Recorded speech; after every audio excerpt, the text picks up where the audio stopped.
ए mummy मला एक सांग बरं, आपण कुठल्या मिडल क्लास मध्ये येतो? अहो पण तुझ्या डोसक्यात हा प्रश्न आला कुठून? ते टिंकी मंगाशी हिनवत होती शाळेमध्ये, म्हणत होती की मी अप्पर मिडल क्लास मध्ये येतो. आपण कुठल्या मिडल क्लासच्या श्रेणीमध्ये येतो सांग बरं मला. ते टिंकी तुला काही काही सांगते तू फालतू फालतूचे प्रश्न घेऊन येत जा आमच्या जवळ उत्तर मागाले. अरे देवा, बैताड आहे तू. तुझ्यासोबत बोलता बोलता मी देवाच्या निवद करणारे भुलून गेली. आता मग कसं करू मी? त्याच्या पोळ्या करणं विसरली तर तू त्याचंही खापर माझ्या डोक्यावर फोडशील का यार मम्मी? तू काहीतरी आता एक काम करा लागन, ह्याच पोळीचे गोल गोल काप करा लागन देवाच्या निवदासाठी.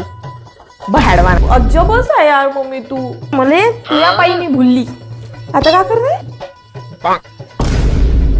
वा डोकं बैताड आहे तू. अजून काही हा इंटरनॅशनल डोकं आहे. सांग ना मिडल क्लासची परिभाषा. मला नाही माहित ते मिडल क्लासची परिभाषा ते तुम्हालाच समजते.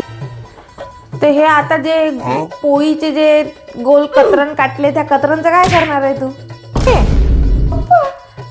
तुम्हा पोट्ट्यांले काही म्हणजे काहीच नाही. घ्या बघ खाऊन घे जा. पप्पा तुम्ही तरी सांगा. स्नेहा बेटा, तुझ्या मम्मी नसतो तुला सांगितलं आपण कुठल्या श्रेणीमध्ये येतो. तिनं निवदासाठी ज्या पोळ्या काढल्या होत्या त्याले गोल गोल कापलं आणि त्या निवदाले काढलं, त्याच्या उर्वरित तो पोळीचा तुकडा उडला. त्या बाईनं तो तुकडा गायले नाही लावला, ते माया ताटात टाकला. याच्यातूनच तू अंदाज लावून घे आपण कोणत्या मिडल क्लासमध्ये येतो. अप्पर येतो, डाऊन येतो का कुठल्या मिडल क्लासमध्ये. या बाईनं भाजीच्या नावावर आज मला पापडाची चटणी खाऊ घातली. भाजीचं केलं नाही. कुठल्या याच्यात येतो तू लावत वा. हे मी कसं खाऊ मला विचार येऊन राहिला. सुरुवात कुठून करू काही समजून नाही राहिलं.